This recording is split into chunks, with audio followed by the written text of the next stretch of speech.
E aí galera, de volta aqui, mais um vídeo para vocês da parte básica do CT Super Poker. Se vocês tiverem algum tipo de dúvida dentre esses diversos vídeos, esses diversos tipos de conteúdo que a gente está fazendo, não deixa de mandar pergunta aqui no site pra gente não, manda pergunta, a gente está se esforçando ao máximo para responder as dúvidas de todo mundo e para solucionar aí as equações e os problemas, principalmente na parte intermediária, que é onde mais aparecem grandes dúvidas, mas as dúvidas do básico também são super respeitadas aqui pra gente. Então, se tiver alguma dúvida sobre a natureza do jogo, as regras, a importância da agressividade, os formatos de torneio, sit and go, cash game, todas essas coisas, mandem pra gente que a gente está tentando atender ao máximo aqui todas as expectativas. Fechado?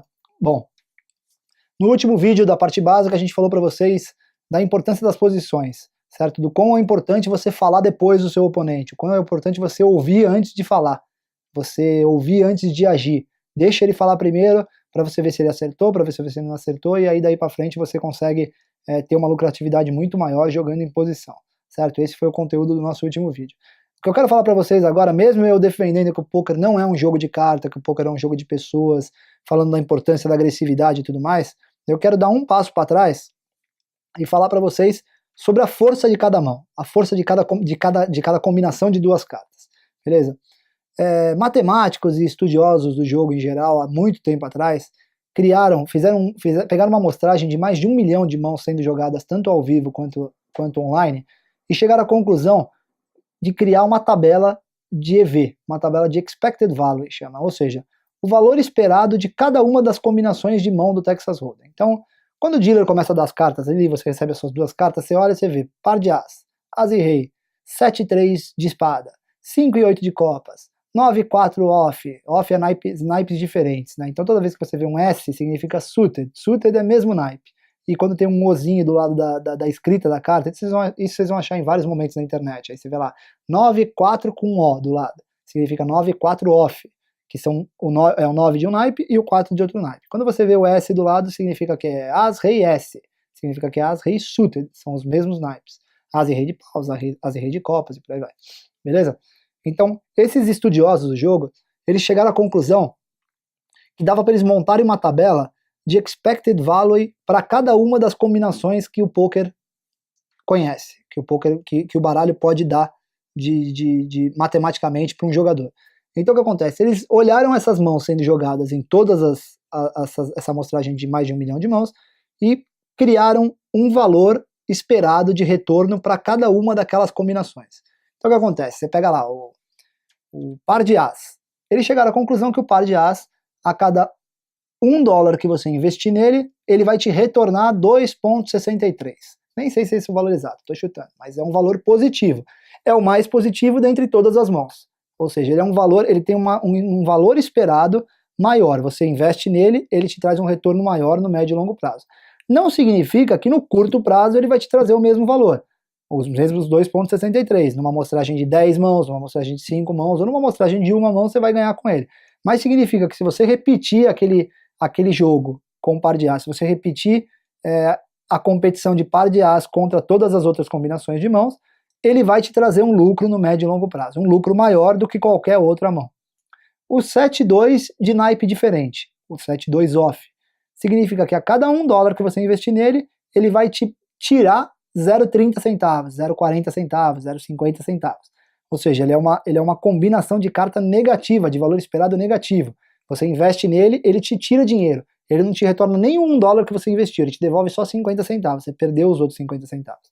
Então eles chegaram à conclusão que quanto mais você jogar o 7-2, mais ficha você vai perder, mais deficitário você vai ser. Quanto mais você jogar o par de as, mais lucrativo você vai ser dentro desse processo de uma amostragem muito grande. Beleza? A partir daí eles conseguiram dividir as mãos que são jogáveis em grupos. Isso foi muito importante para a evolução do poker há 5, 6, 7 anos atrás. Eles conseguiram dividir todas as mãos que são jogáveis em 8 grupos de cartas, que é o que vocês estão vendo aí na tela. Esses 8 grupos de cartas significam que são cartas jogáveis. Um jogador profissional que quer ser lucrativo, ele tem que jogar essas cartas. Ele não tem que jogar em todas as posições, em todos os momentos, mas ele tem que jogar essas cartas. Se ele não jogar essas cartas, a tendência é que ele seja deficitário. A tendência é que a combinação das ações que ele vai fazer no jogo dele de médio e longo prazo não consigam se tornar positivas pela influência das próprias cartas, pela influência do valor das próprias cartas. Beleza? Então eles dividiram esses 8 grupos, sendo que o grupo 1 é o par de as, o par de rei, o par de dama e por aí vai, que eu nem sei de cor todos os grupos, mas sei que são grupos positivos. E o grupo 8 é o 4 e 2 suited, é o 5 e 3 suited, que é o dama 8 e por aí vai. O 7 e 2, que grupo que ele tá? Nenhum. Por que ele não tá em nenhum grupo? Porque jogar o 7 e 2 é deficitário em qualquer situação. Independente da posição, independente do cenário que você está se colocando na mesa, o 7 e 2 é uma carta deficitária, uma combinação de cartas, é uma starting hand, que a gente fala, uma mão inicial, deficitária. Então você tem que evitar jogar o 7 e 2 a qualquer custo. Mas o 5 e 3 suited, ele é jogável e é lucrativo em alguma determinada situação, que é o que a gente vai conhecer lá no nível intermediário, beleza? Aqui dos vídeos do CT Super Poker. Mas saiba que todas essas combinações são jogáveis. Então vamos partir do seguinte princípio. Quando a gente falou para vocês sobre posição, sobre nomenclatura de posições, eu falei para vocês que existe o TG mais 1, o MP1, o MP2, o MP3, o hijack, o cutoff e o dealer, certo? E eu falei que se você joga muitas cartas no TG, você não consegue saber o que os outros têm. Então a tendência é que você tenha que jogar, se você quiser ser lucrativo, a tendência é que você tenha que selecionar melhor as mãos que você joga no TG e não selecionar tão bem as mãos que você joga no dealer. No dealer você tem uma liberdade maior de jogar, no UTG você tem uma liberdade menor de jogar, certo? Então partimos desse princípio para a gente começar a fazer as combinações. Isso não interfere no conceito de que o poker é um jogo de pessoas e não de cartas. Quando você fala assim, mas cara, não tô entendendo, ele é o de pessoa e você tá falando que existe grupo 1, grupo 2, grupo 3, a parte mais importante do poker é o conhecimento que você tem das pessoas, a informação que você está recolhendo delas e como que você vai processar essa informação para jogar contra elas no futuro. Mas a gente sempre procura uma defesa matemática para o baralho. A gente sempre procura uma forma de o baralho também nos ajudar. Por quê? Porque são em grandes situações de valor, são em situações que a gente acerta mãos muito boas, situações que a gente tem carta muito boa, que a gente consegue potes grandes. Então quando a gente tem um par de as, o cara tem um par de rei, dificilmente o cara escapa. E a gente escapa de perder muita ficha, a gente consegue acumular muita ficha. E quando a gente tem o par de rei contra o par de as, a nossa habilidade tem que ser o suficiente para a gente perder o menos ficha, o menor número de fichas possível, e não perder um grande número como vários amadores perdem.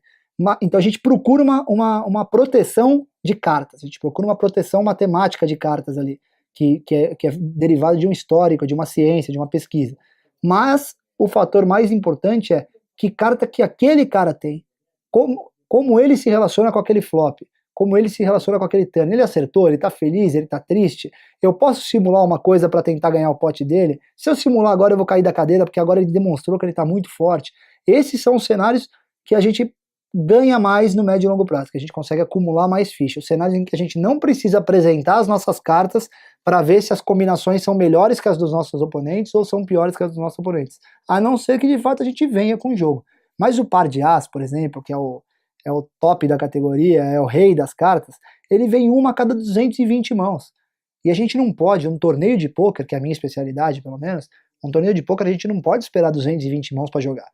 Se a gente esperar 220 mãos, ele tem um conceito de inflação, o torneio de pôquer, ou seja, os pingos eles vão subindo, e você continua com a mesma quantidade de ficha, e os pingos subindo, e eles vão te comendo as fichas sem você quase perceber. Quando você olha, você começou com 5 mil, você está com 3 mil, você está com 2.500 se você não jogar. Não dá para esperar vir o par de as, eu tenho que criar algum cenário que eu consiga construir as minhas fichas, evoluir, e quando vier o par de as, que eu ganhe uma quantidade enorme de fichas. Mas não dá para eu esperar e só jogar as cartas que são de expected value, de valor esperado, muito altas, beleza? Daqui para frente, da minha parte, vocês vão achar vários outros vídeos das partes iniciais, várias dicas de todos os outros instrutores, vídeos aqui no CT Super Poker sobre torneios, mãos jogadas mão a mão dos torneios dos profissionais, dos torneios dos nossos assinantes, tem vários tipos de conteúdo, inclusive o mais legal que eu acho que são as aulas ao vivo, que é onde vai estar morando esses vídeos institucionais, esses vídeos temáticos na parte avançada.